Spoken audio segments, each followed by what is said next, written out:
Hi YouTube, it's Kathy, and this is my weekly entertainment wrap-up for April 9th to 15th.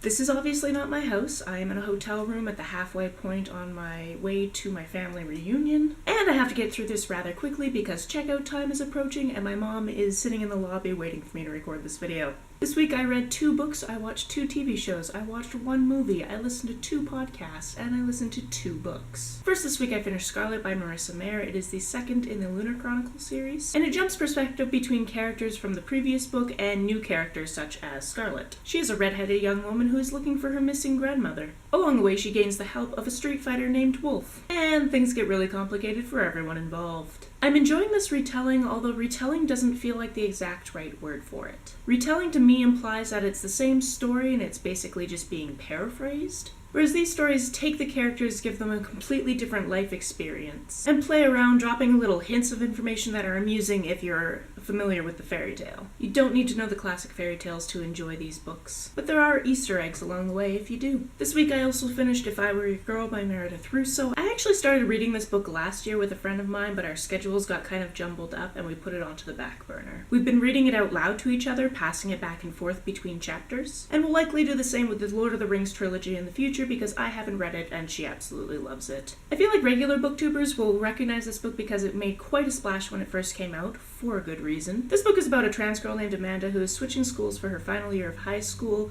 because she was attacked in the mall bathroom of the city that she lived in. She goes to stay with her estranged father in the deep south, and although she tries to just float through the year undetected, she falls in love with Grant. She struggles over whether or not to tell him and her friends about her past. That is about all I can say without giving away too much of the plot. I absolutely loved this book, I loved that it was own voices, and I loved that the model on the cover was also trans. Additionally, there's a really great note from the author at the back of the book, and I think it's really important to read it. Although elements of this story were written in a way that makes it easier to tell, that doesn't mean that all trans experiences are the same. Differences do not invalidate lived experiences. This week on Private Practice, I watched from Season 4, Episode 6 to Season 4, Episode 22. This was the end of the season, and of course they snuck something devastating in there right at the very end. But the disc from the library was skipping so badly that I missed about half of the last episode. I won't be able to watch the next season until I return from my trip, and I really hope that the rest of the library discs aren't as scratched. It is really hard to emotionally connect to characters and be in the moment when you are only getting part of the information that the directors intended. Despite the disc skipping, I spotted Joshua Malina, which means I've spotted him in 3 Shondaland shows, 2 in the same universe. This week on Survivor, I thought that one of the castaways was going to work this system and actually get to stay a little bit longer even though he was at the bottom of the group. But then he outed one of the other castaways as being trans,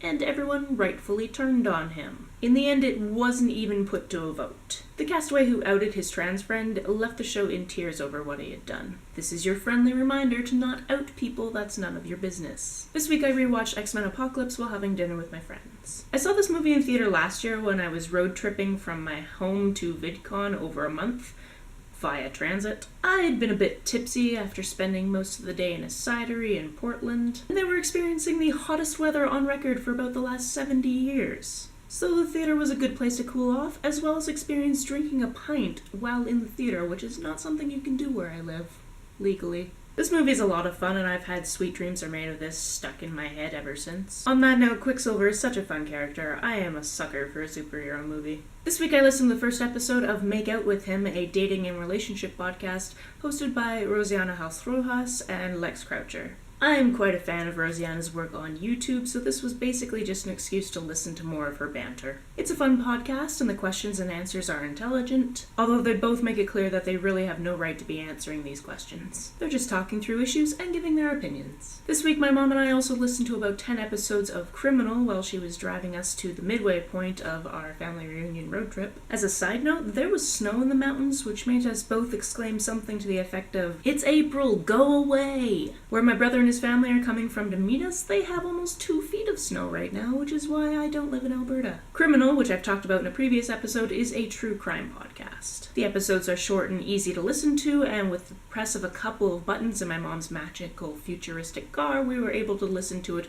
through the speakers via her phone.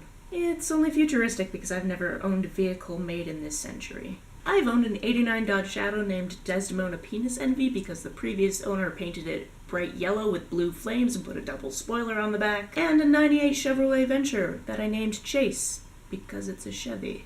This week I listened to A Life in Parts by Bryan Cranston. I had originally known Cranston as Hal from Malcolm in the Middle, and then later obviously Walter White from Breaking Bad, and I was tickled pink by the title of this book. It's written under categories of parts he's played in shows and movies, but also parts he's played in his life, such as father, son, husband, as well as professions such as the assistant to the assistant to the assistant. He has some interesting stories, and having him tell them to me through the wonder of modern technology was a treat. He also seemed unabashed to tell everyone willing to listen how and where he lost his virginity, what scams he used to use to make money, and which roles were the most interesting to play. This week I also listened to Bones on Ice by Kathy Reichs. This is a Bones series novella, so it's just about a 3-hour recording, and it was everything one gets in a usual Bones book, but on a much shorter time frame. There's mention of Agent Andy, there's mention of the habits of the people she works with, and obviously a body that died in an intriguing way.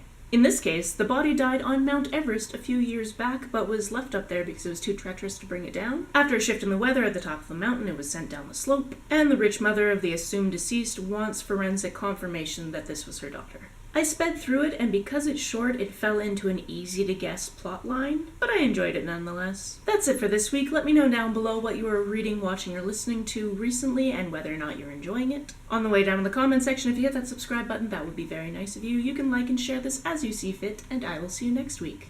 Bye!